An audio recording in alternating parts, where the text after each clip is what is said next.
ఆరోగ్యకరమైన ఆహారంలో పండ్లు, కూరగాయలు, తృణధాన్యాలు, చిక్కుళ్ళు, తక్కువ కొవ్వున్న పాల ఉత్పత్తులు, చేపలు మరియు గింజల వంటి పోషకమైన ఆహారాలు తీసుకోవడం శ్రేయస్కరం. చక్కెర, ఉప్పు మరియు అనారోగ్యకరమైన కొవ్వులు అధికంగా ఉండే ఆహారాలను పరిమితం చేయడం చాలా ముఖ్యం. ప్రతిరోజు పుష్కలంగా నీరు త్రాగడం కూడా ఆరోగ్యానికి చాలా అవసరం. ఇసొంటి ఆరోగ్య సూత్రాలు దినం టీవీలో చెప్తుంటారు, పేపర్లో రాస్తుంటారు. కానీ అడవుల పొంట ఉండే ఆదివాసులకు అట్లా కాదాయే. మరి వాళ్ళు ఏం తింటారంటే, మంగళం పెంక మీద పెద్ద మనిషి ఏంచుతుంది పేలాలో పల్లీలో కాదుల్లో ఇప్ప పువ్వు. చలో మంచిగా ఏగినాక తీసి షాట్ల పోసి ఇట్లా ముద్దలు చేసుకుంటుండ్రు. ఏంచిన పువ్వు చేతిలో పోసుకొని కుమ్ముడే కుమ్ముడు.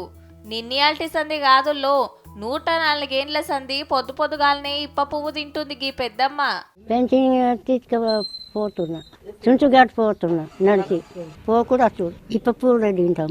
100 ఏండ్లు దాటినా ఇంకా సుత పింఛన్ కోసం రానుపోను 8 కిలోమీటర్లు నడుస్తుందంటే చూడుండ్రిగా.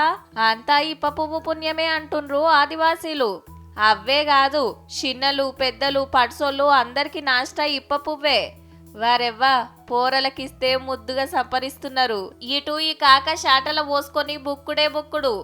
ఆదిలాబాద్ అడవులల్లా దొందరిగూడెం ఏరియాల ఆదివాసీలు శాన మట్టుకు ఇప్ప పువ్వుతో చేసిన వంటకాలే తింటారట. అడవిలకు పోయి ఇప్ప పువ్వు ఏరుకొచ్చి ఎండబెట్టుకుంటారు.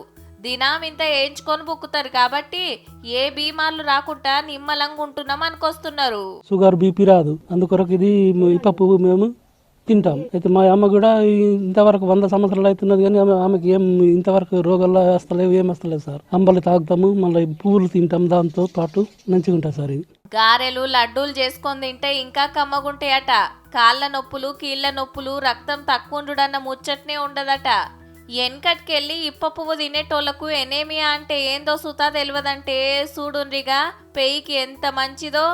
గింత ఫాయిదా ఉంటది కాబట్టే ఆదివాసి ఇప్ప పువ్వుతో చేసిన లడ్డూలు, స్వీట్లకు ఫుల్ గిరాకీ ఉంటది. ఎడన్నా దొరికేదుంటే మీరు సుతా సైజు చూడండి మరి.